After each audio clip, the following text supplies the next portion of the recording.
이 시대의 사람들은 탄탈로스의 저주 아래 있다고 합니다. 그리스 신화에 나오는 탄탈로스는 제우스와 요종 플루토에서 태어난 아들입니다. 이 탄탈로스는 특별히 신들의 사랑을 많이 받았어요. 그래서 신들이 자기가 있는 곳으로 초대를 해서 같이 음식을 먹고 같이 음료를 마시면서 있었습니다. 그러면서 이 탄탈로스는 인간이면서도 신들과 함께 있으면서 신들이 먹는 음식을 먹고 불멸의 음료를 마시면서 거의 죽지 않는 그런 사람이 되었습니다. 자, 그렇게 하다 보니까 이 탄탈로스가 교만해졌습니다. 그러면서 하루는 이 신들을 시험해 보고 싶은 거예요. 그래서 사람 고기를 가지고 신들을 대접합니다. 그 모습을 보면서 신들이 화가 나죠. 그러면서 이 탄탈로스에게 벌을 내리는데 이 사람은 죽지 않기 때문에 죽음에 비견하는 형벌을 내립니다. 그 형벌이 무엇인고 하니 그를 웅덩이에 가두어 놓습니다. 그가 갇힌 곳에 물은 목까지 차 있습니다. 그의 머리에는 탐스러운 온갖 과일들이 있습니다. 손만 벌리면 잡을 수 있는 곳에 있습니다. 자, 그렇게 있던 탄탈로스가 목이 말라가지고 물을 마시려고 숙이는 순간 그 물이 밑으로 쭉 내려가는 거예요.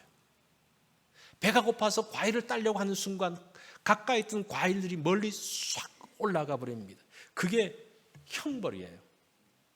그래서 탄탈로스는 물에 잠겨 있음에도 불구하고 물을 마시지 못해서 갈증 가운데 있고 바로 옆에 과일 온갖 먹을 것이 있음에도 불구하고 먹지 못하는 그러한 굶주리는 그런 형벌, 영원한 갈증과 배고픔의 저주에 빠집니다. 이런 탄탈로스의 모습이 이 시대의 사람들과 동일하다고 말합니다. 현대 사람들은 먹을 거 많잖아요, 그죠? 입을 거 많잖아요. 그 많이 먹고 많이 입고 누리면서도 그 마음은 늘 어떻습니까? 늘 허전한 거예요. 뭔가를 가졌음에도 불구하고 또 잠깐 하루만 지나면 또 아무것도 없는 것처럼 느껴집니다. 늘 갈급해 있는 그 현대인들의 모습, 어떤 것으로도 자신의 마음을 채울 수 없는 모습을 탄탈로스의 저주와 비견하고 있습니다. 그런 인생을 향해서 파스칼은 이렇게 이야기합니다. 하나님 없는 인간의 갈급함이다. 이 파스칼이 팡세에서 이런 이야기를 합니다. 모든 사람의 마음 속에는 하나님이 만드신 하나의 공간이 있다. 이것은 어떤 피조물로도 채워질 수 없고 오직 예수 그리스도를 통해서만 채워지는 공간이다라고 합니다. 자, 그런 인생들을 향해서 굶주리고 목말라 있는 인생을 향해서 초청하시는 예수님의 초청이 오늘 37절과 38절의 말씀입니다. 어떤 말씀인지 같이 한번 읽어볼까요? 시작. 누구든지 목마르거든 내게로 와서 마시라. 나를 믿는 자는 성경의 이름과 같이 그 배에서 생수의 강이 흘러나오리라. 예수님은 생수의 근원이라고 하십니다. 누구든지 목마르거든 오라. 이 말은 목마르지 않는 사람은 오지 말 안 와도 된다라는 그런 말이 아니에요. 이 누구든지 목마르거든이라는 말은 헬라어에서 제1가정법입니다. 이 말은 무슨 말인가 하니 너희는 목마르다 그런 말이에요. 너희는 목마르다. 인생이 다 목마르다는 겁니다. 그리고 이게 현재형으로 써 있습니다. 그 현재형으로 써 있다는 것은 계속 반복되는 거거든요. 그러니까 그런 문법을 다시 적용을 해서 해석을 해보면요, 목마른 너희는 내게로 오라, 마시라, 또 목마를 때 또 오고 또 마시라 라는 그런 말이에요. 이것이 목말라 있는 사람들에게 주시는 예수님의 초청입니다. 예수님의 이 말씀이 언제 있었던 말씀일까요? 이것은 예수님의 마지막 초막절 사건입니다. 그 예수님의 이 초막절이 지나고 난 다음에 6개월 후에 예수님이 십자가에 달리셔요. 37절을 보면 명절 끝날 곧 큰 날에라고 이야기를 합니다. 여기 이제 초막절의 마지막 날을 이야기합니다. 이스라엘에게는 세 개의 절기가 있죠. 유월절과 오순절과 초막절입니다. 그 유월절과 오순절은 우리가 많이 들어봤어요. 그런데 이 초막절에 대한 것은 우리가 잘 듣지 못했습니다. 초막절은 추수한 것을 거두는 절기이기 때문에 추수감사절 정도라고 생각하는데 사실은 그것보다 훨씬 더 풍성한 의미들이 담겨져 있습니다. 요한은 요한복음을 통해서 이 초막절 사건을 기록하면서 예수님이 메시아이심을, 예수님이 그리스도이심을 지금 이 초막절 사건을 통해서 말해주고 있습니다. 그래서 요한복음 7장부터 9장까지가 요 초막절 사건을 다루는데 이게 한 통으로 되어 있다는 걸 여러분 좀 아실 필요가 있어요. 요한복음의 기록 방식은 조금 다릅니다. 다른 복음서하고. 우리가 지난 시간에 신명기가 광야 2세대에게 주셨던 메시지인 것처럼 요한복음은 복음 2세대에게 주시는 말씀입니다. 한 기록 연대가 한 30년 이상 정도 차이가 나요. 그러니까 그런 차이가 있다는 사실들을 좀 알 필요가 있습니다. 초막절에는 두 가지 의미가 담겨져 있습니다. 첫 번째는 가을 추수의 절기입니다. 한 해 동안 하나님께서 비를 주셔서 농사를 잘 짓게 하고 풍성케 하신 것을 감사하면서 일주일간 하나님 앞에서 제물을 드리면서 함께 기뻐하는 절기입니다. 그래서 초막절은 다른 절기와는 달리 즐거워하는 절기입니다. 그런 명절이에요. 두 번째는 초막절은 이스라엘 백성들이 애굽에서 나와서 광야 40년 동안 방황했던 것을 기억하는 절기입니다. 광야에서 먹을 것이 없었으나 하나님께서 만나를 통해서 40년 동안 그들을 한결같이 먹이셨다는 것을 기억하는 절기입니다. 그래서 그때가 되면 사람들이 나와서 초막을 치면서 있었다고 이야기를 합니다. 그리고 광야에서 물이 없었을 때에 하나님은 반석에서 물을 내시어 그들을 먹게 하셨습니다. 하나님께서 이스라엘을 척박한 땅 광야에서 먹이시고 지키신 것을 기억하는 절기가 초막절입니다. 그래서 이 초막절 혹은 장막절은 추수감사절의 의미뿐만 아니라 그보다 훨씬 더 많은 하나님께서 우리를 지키셨다는 것 의미들이 담겨져 있습니다. 이스라엘은 두 개의 달력이 있습니다. 하나는 유대 달력이고 하나는 종교 달력입니다. 이 종교 달력으로 이 달력을 만들면 유월절이 새해가 됩니다. 이 유월절은 이제 한 3월에서 4월경인데 우리 쉽게 생각하면 우리 부활절 3일 전으로 생각하면 돼요. 그때가 유월절이다라고 생각하면 됩니다. 그때가 종교 달력으로서의 새해입니다. 그래서 성경은 이 종교 달력을 쓰기 때문에 대충 이렇게 써지고 유대 달력은 가을인 시작입니다. 그래서 그 기준을 어디에 두는가 하니 초막절에 둡니다. 그러니까 종교 달력은 유월절을 기점으로 해서 만들어가고 유대인들의 달력은 초막절을 중심으로 해서 이제 달력이 시작되어집니다. 그래서 보면 이 초막절이 대충 한 9월 말에서 10월 초 정도 되는데 1일 날 이제 새해 1일이 되면 그때가 나팔절입니다. 로시 하샤나, 그래서 나팔절로 시작해서 새해가 되었다고 나팔을 쫙 붑니다. 그로부터 이제 12일째가 되면 대속죄일이 됩니다. 욤 키프르라고 그러잖아요. 그리고 15일이 되어지면 초막절이 되어집니다. 자, 이렇게 유대 달력은 이렇게 초막절을 중심으로 나가고 있습니다. 자, 그래서 이 초막절은 추수의 풍성함뿐만 아니라 대속죄일을 통해서 영적으로도 참으로 풍성한 때였습니다. 그러다 보니까 유대인들에게 있어서 초막절은 굉장히 중요한 의미가 있습니다. 이스라엘 백성들이 광야에 들어갔을 때 가장 힘들었던 게 뭔가 하니 물이 없는 거였습니다. 그때마다 하나님께서는 반석을 통해서 물을 공급해 주셨습니다. 그곳에서 생수가 나와서 사람들은 목을 축이고 짐승들에게 먹을 것을 주었습니다. 그 생수로 척박한 광야의 길을 갈 수가 있었습니다. 그래서 이스라엘 백성들이 초막절에 그들의 그 선조들의 일들을 생각을 할 때에 그 광야에서 특별히 물을 공급하신 하나님을 기억을 합니다. 그래서 이 초막절이 되면요, 실로암 연못에 가서 물을 매일 길어서 제단에 붓습니다. 마지막 날은 7번 붓습니다. 그러면서 그들이 함께 기도하죠. 이사야서와 시편의 말씀을 낭송하면서 풍성한 비를 주셔서 감사합니다. 내년에도 풍성한 비를 주셔서 농사 잘 짓게 해주세요. 이렇게 하는 것이 초막절입니다. 그래서 초막절은 물과 함께 갑니다. 또 이 초막절은 불과 함께 또 가요. 초막절은 불의 축제가 시작되어집니다. 둘째 날 밤부터 시작해서 성소에 있는 촛대와 여인의 뜰에는 횃불을 밝힙니다. 이 횃불은 무엇인가 하니 하나님께서 이스라엘 백성들의 진에 불기둥으로 그들을 지켰던 것처럼, 이 사막의 밤이 얼마나 춥습니까? 사실은 LA도 조금 사막 기후이기 때문에 이 일교차가 심한데, 진짜 사막으로 들어가면 그 일교차가 너무 심해요. 그래서 그런 밤이 되어지면 주변에서 떵떵거리는 소리가 난대요. 그게 무슨 말인가요? 바위가 터지는 소리.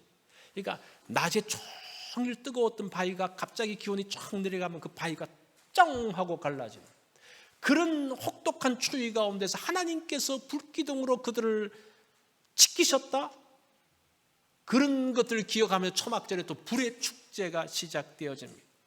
그래서 예수님은 8장 12절에 보면 나는 세상의 빛이라고 이야기를 하죠.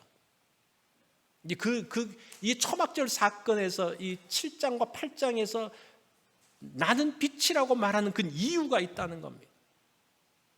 광야에서 불기둥으로 이스라엘과 함께 지키신 분이 성부 하나님과 함께 성자 하나님이 그 이스라엘 백성들을 지키셨다는 것을 지금 이 초막절 사건을 통해서 예수님이 지금 말씀하고 있는 겁니다. 자, 37절을 다시 한번 보겠습니다.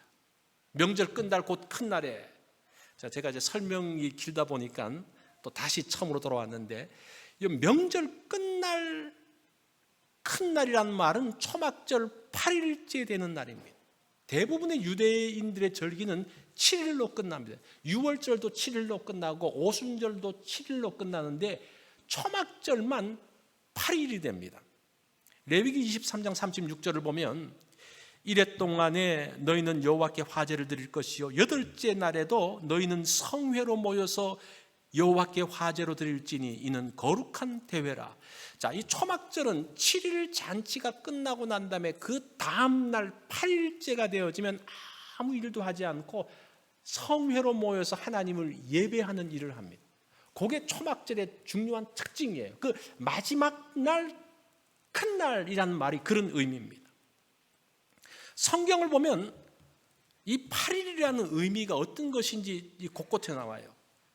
문둥병에 걸린 사람이 병이 다 나으면 7일간을 기다렸다가 8일째 되는 날 제사장에게 가서 제사를 드리면서 완전히 끝납니다. 그 8일이 어떤 의미인가 하니 회복의 완성을 이야기합니다. 자, 그리고 이거는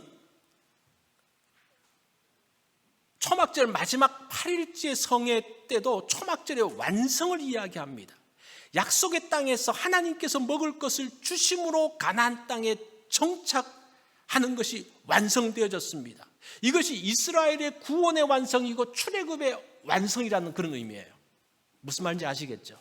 그 8번째 날들을 통해서 이제 출애굽이 완성되어졌다. 하나님의 구원이 완성되어졌다라는 그런 의미입니다. 예수님의 십자가의 사건들을 보면서 어떻습니까? 예수님이 이제 죽으시잖아요. 그리고 언제 부활하십니까? 죽으시고 난 다음에 안식후 첫날이라는 게 이게 8일째예요. 8일째 예수님이 부활하시죠? 그 8일은 구속의 완성을 이야기합니다. 그래서 이런 초막절의 개념을 통해서 예수님은 구원을 완성하는 분이심을 말해주고 있습니다. 자, 이 초막절의 개념에서 초막절에서 예수님을 설명하는 것이 그런 개념이라는 겁니다. 그래서 37절과 38절에 그렇게 말해요. 목마른 자들아 내게로 와서 마시라. 나를 믿는 자에게는 성경의 이름과 같이 그 배에서 생수의 강이 넘쳐 흐를 것이다.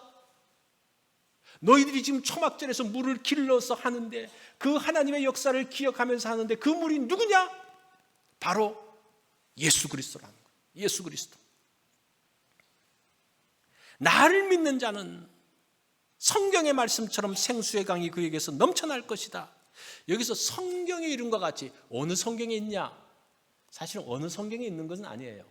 이 말은 무슨 말인가 하니 구약 전체의 흐름 가운데서 생수의 강이라는 개념은 구원을 의미하고 있습니다. 스가랴 14장 8절을 보면 이렇게 말하죠. 그날의 생수가 예루살렘에서부터 솟아날 것이다. 그래서 절반은 동쪽으로 절반은 서쪽으로 가면서 온 땅을 적시는, 에스겔서 47장 9절을 보면 성전에서 나온 물이 이 강물이 이르는 곳마다 번성하여 모든 생물이 살고 또 고기가 심이 많으리니 이 물이 흘러 들어감으로 바닷물이 살아나겠고 이 강이 이르는 각처에서 모든 것이 살아날 것이며. 자, 구약에서 말하고 있는 생수의 개념은 생명을 살리는 구원의 물을 이야기하는 겁니다. 하나님께서 약속의 땅에 들어갔을 때에 이른 비와 늦은 비를 주신다고 말했죠. 이것은 단순한 비가 아닙니다. 이스라엘 백성들을 살리는 비라는 거예요. 살리는 물이라는 거예요. 그런 면에서 이 물이라는 개념은 이 구약의 개념 가운데 특별히 가나안 땅에 살고 있는 이스라엘 백성들에게 물이라는 것은 정말 생명수와 같은 개념이 있는데 그 생명수가 누구라는 겁니까? 예수 그리스도라는 거예요. 그래서 우리가 초막절을 통해서 예수 그리스도의 복음을 말할 때에 예수 그리스도는 누구신가? 구원의 주예요. 어떤 구원의 주입니까? 생명수를 주시는 구원의 주입니다. 마치 생수가 헐몬산에서부터 흘러가지고 그 땅을 온 땅을 적시듯이 성전에서 나온 물들이 그 강물이 흘러서 주변에 온 땅에 하면서 바다가 살아나고 강이 살아나는 것처럼 그 살아남의 역사가 예수 그리스도를 통해서 나타난다. 이게 지금 요한복음에서 초막절을 통해서 설명하고 있는 예수 그리스도입니다. 이해가 되시죠? 이해가 되십니까? 이게 요한복음의 기록 방식은 조금 달라요. 요한복음 6장 보면 오병이어의 기적이 나오잖아요. 다른 복음서는 오병이어의 기적을 딱 하고 딱 끝인데 요한은 오병이어의 기적을 말하고 난 다음에 예수 그리스도가 누구냐? 생명의 떡이다라고 이렇게 연결시키고 있어요. 그러면서 요한복음은 7개 정도의 그 나는 누구다라는 그 개념을 통해서 예수 그리스도가 누구신지 제2세대들에게 알려주고 있는 겁니다. 특별히 7장부터 9장까지는 초막절을 통해서 예수 그리스도가 어떻게 구원자이신지를 구약으로부터 시작해서 전체적으로 설명하고 있는 그 내용입니다. 자, 여러분들이 이런 포인트로 요한복음을 한번 보세요. 7장부터 9장을 한목에 쫙 한번 읽어보세요. 이게 뭔가가 연결이 되어질 거예요. 자, 그런데 이 생수의 강은 구체적으로 뭐며 언제부터 시작되었냐? 이는 그 생수의 강은 성령을 가리켜 말씀하신 것이라. 예수께서 아직 영광을 받지 않으셨으므로 성령이 아직 그들에게 계시지 아니하시더라. 자, 성령은 예수님이 영광 받으시고 난 다음에 오신다라고 말합니다. 그러면 예수님이 언제 영광을 받으셨습니까? 제가 요한복음과 다른 복음이 다른 점을 지금 계속 말씀드리는데 요한은 특별히 다른 복음서와 달리 예수님의 영광의 순간이 십자가에 달리는 때라고 이야기합니다. 예수님이 십자가에 달리시기 전에 요한복음 17장에서 그 기도가 나오잖아요. 그 17장 1절을 보면 아버지여 때가 이르렀사오니 아들을 영화롭게 하사 아들로 아버지를 영화롭게 하게 하옵소서. 이 영화롭다는 말하고 영광이라는 단어가 똑같은 단어예요. 이 영광이라는 것이 뭡니까? 영광은 하나님의 참모습을 드러내는 순간이 영광스러운 순간이에요. 지금 요한이 말하고 있는, 물론 성경 전체가 말하고 있는 영광이 뭐냐? 하나님을 하나님답게 드러내는 것, 그때가 영광스럽다고 이야기를 해요. 그때가 하나님의 영광이 드러나고 그 순간이 하나님을 영광 돌리는 사람마저도 영광스럽다고 이야기를 합니다. 여러분들이 만약에 하나님을 하나님답게 드러내면요, 그 순간이 하나님이 영광 받으시고 여러분도 영광스러운 순간이에요. 자, 그런 면에서 예수님의 영광의 순간은 언제일까요? 예수님이 십자가에 달리시면서 하나님이 어떤 분이신지를 정확하게 보여줍니다. 이 땅의 백성들, 죄인들을 사랑하시는 하나님의 모습을 가장 잘 보여준 때가 언제입니까? 십자가에 달리실 때요. 야, 정말 아들을 주시기까지 죄인들을 사랑하신 하나님, 그 하나님의 사랑이 얼마나 큽니까? 아들을 주시기까지. 여러분, 아들을 언제 줄 수 있습니까? 여러분, 딸들을 언제 줄 수 있어요? 줄 수가 없어요. 하나님의 사랑이 뭡니까? 아들을 주기까지의 사랑. 그때에 하나님의 하나님다움이 가장 잘 드러나는 그 순간, 요한은 그런 관점에서 지금 영광을 말하고 있습니다. 그래서 이런 초막절을 통해서 예수 그리스도의 구원의 사역들을 말해주고 있습니다. 그러면서 그 생수의 강이 흘러갑니다. 생수의 강이 흘러가는데 어떻게 흘러갑니까? 그 배에서 생수의 강이 흘러나오래. 그 배에서 생수의 강이 흘러나온다 그래요. 이 배가 뭔가? 우리 영혼이 어디에 있을까? 여러분, 우리의 영혼이 어디 있습니까? 한국 사람들은 영혼이 머리에 있다고 생각을 해요. 그 민족마다 다른데 인도 사람들은 생명의 근원을 땅이라고 생각을 합니다. 그래서 땅에서 가장 가까운 곳에 영혼이 있다고 생각해요. 그럼 어디에 영혼이 있습니까? 발에 영혼이 있다고 생각을 해요. 그래서 그 사람들은 생명의 근원인 땅에 이 영혼이 닿아야 되기 때문에 맨발로 다닌다고 이야기해요. 그 사람들의 그런 배경들이에요. 그럼 유대인들은 영혼이 어디 있다고 생각했는 거 아니? 배 속에 있다고 생각했어요. 그때는 뭐 이렇게 생물학적인 것들이 잘 드러나지 않기 때문에 그냥 배 안에 영혼이 어딘가에 있다고 생각을 했습니다. 그래서 이 배에서 생수의 강이 흘러나온다는 말은 무슨 말인가 하니, 우리의 심장에서, 뭐 이렇게 보면 될 거예요. 우리의 가장 중요한 부분에서, 우리의 영혼이 있는 곳에서 그 예수 그리스도의 생수가 흘러갈 것에 대한 이야기를 하고 있는 겁니다. 예수님이 주시는 생수는 몸의 갈증만이 아니라 영혼의 갈증을 채워주시는 분입니다. 주님이 주시는 생수가 얼마나 넉넉한지 그 배에서, 그 심장에서, 그 중심부에서 강이 되어서 넘쳐 흐르고 있다라고 말합니다. 이것이 생수이신 예수 그리스도를 통해서 우리에게 주시는 구원의 모습입니다. 그러면서 생수의 근원이여 빛이신 예수 그리스도를 만난 사람들을 8장과 9장에서 소개하고 있어요. 8장에 어떤 사건이 나옵니까? 8장 1절부터 보면 가늠하다가 현장에 잡힌 여자가 나오잖아요. 그 여인은 어떻게 합니까? 어둠 속에서 끌려서 빛이신 주님 앞에 나오는 겁니다. 그러면서 그 여인이 회복되어집니다. 그러면서 예수님이 하시는 말씀이 뭡니까? 8장 12절에 보면 나는 세상의 빛이니 나를 따르는 자는 어둠에 다니지 아니하고 생명의 빛을 얻으리라. 예수 그리스도를 만났을 때에 죽음에서 생명으로 나왔다는 것을 지금 이 초막절의 이 불, 빛을 통해서 말씀을 하고 있습니다. 9장 5절에 보면 날 때부터 맹인되었던 사람이 나옵니다. 예수님이 그를 고치시죠. 그리고 진흙을 이겨서 눈에 바르죠. 그 사람이 이제 실로암 물가에 가서 그것을 씻지 않습니까? 그때 예수님께서 이렇게 말씀하시죠. 9장 5절에 보면 내가 세상에 있는 동안에는 세상의 빛이로다. 빛이신 예수 그리스도를 말씀하고 있습니다.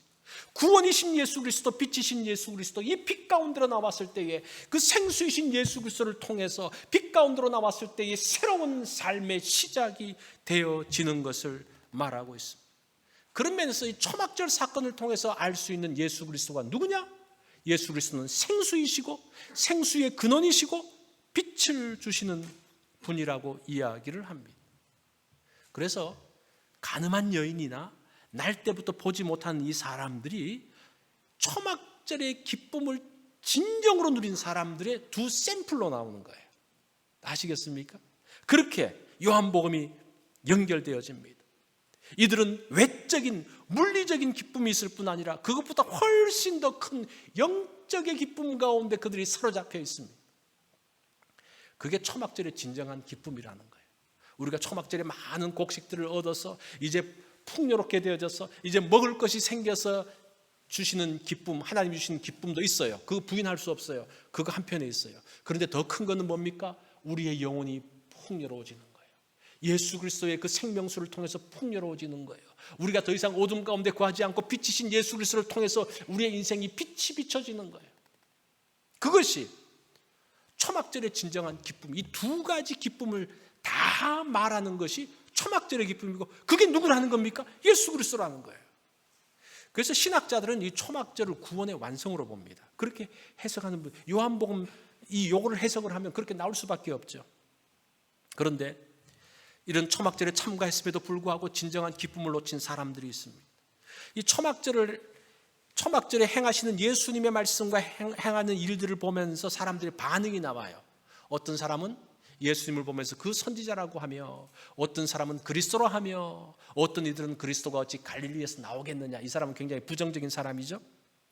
그런 반응하는 사람이 누군지 나와요. 구체적으로 아랫사람들, 이 아랫사람들은 바리새인들이 첩자로 보낸 사람들입니다.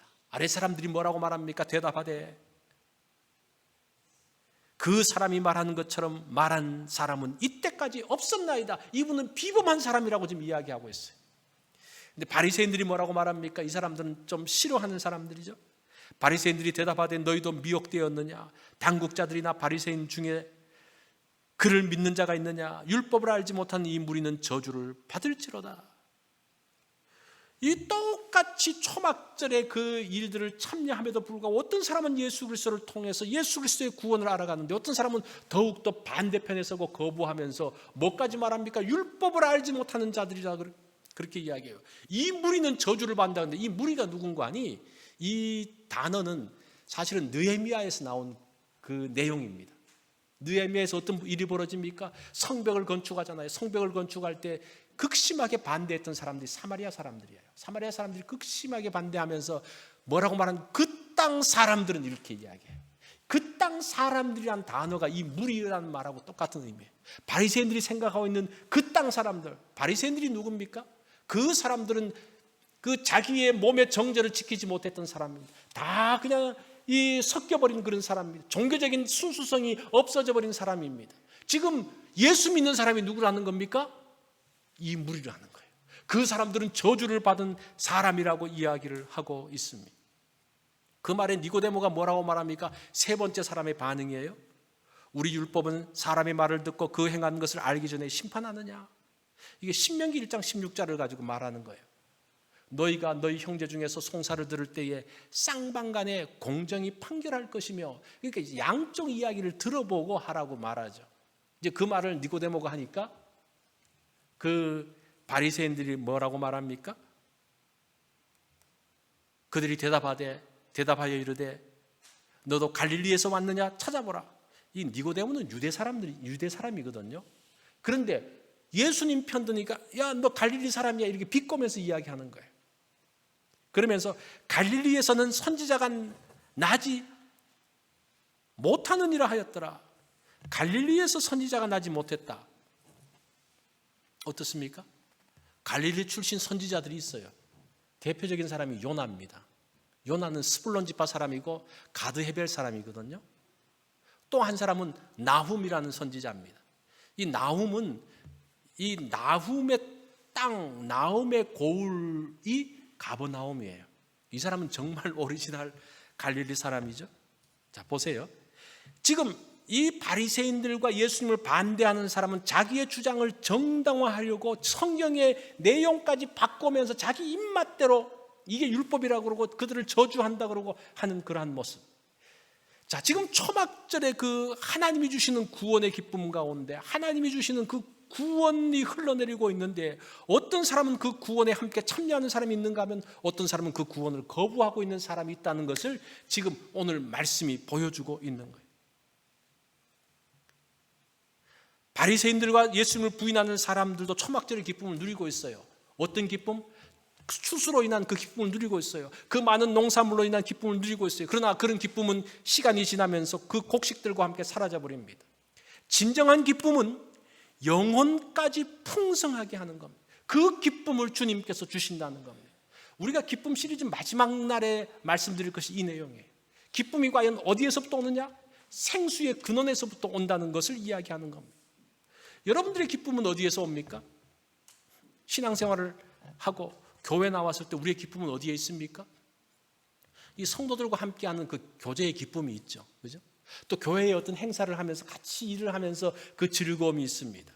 그러나 진정한 기쁨은 주의 말씀을 듣고 하나님을 예배하는 데 있습니다. 우리 교회는 다른 어떤 것보다 예배하고 말씀을 듣는데 더 큰 비중을 두고 있습니다. 그게 최우선으로 생각합니다. 그래서 제가 가끔 우리 이제 점심 식사 때문에 먼저 나가는 거 제가 나가지 말라고 하는 이유가 그런 이유예요. 그게 우리의 하나님을 예배하는 것보다 말씀을 듣는 것보다 우선돼서는 안 된다는 거예요.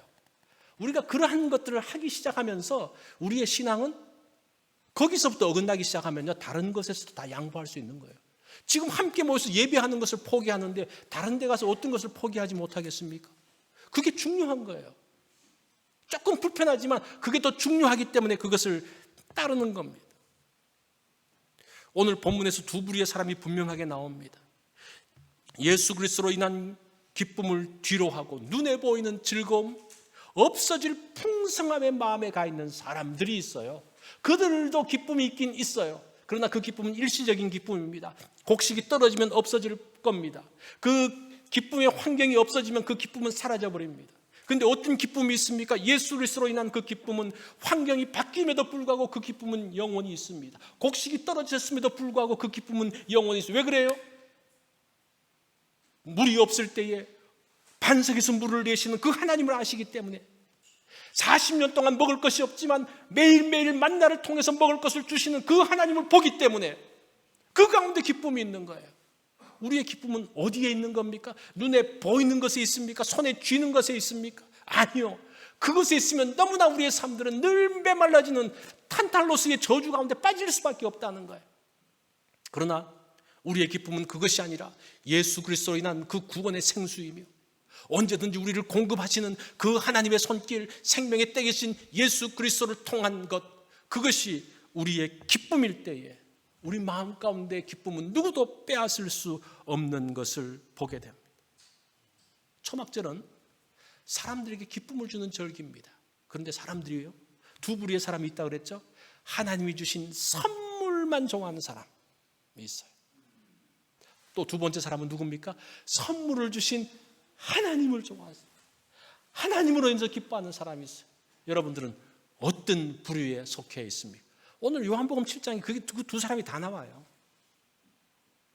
그것이 이 땅의 모습이라는 겁니다. 선물을 주신 하나님을 기뻐해야죠. 그럴 때에 하나님께서 영광 받으십니다. 무엇이 영광이라고 그랬습니까? 하나님을 하나님답게 드러내는 것이 영광이라고 그랬죠. 그게 십자가의 사건이고, 자, 우리의 어떤 행동, 어떤 선택을 통해서 하나님이 기뻐하시고 하나님이 영광 받으셔야 되는데 그게 뭡니까?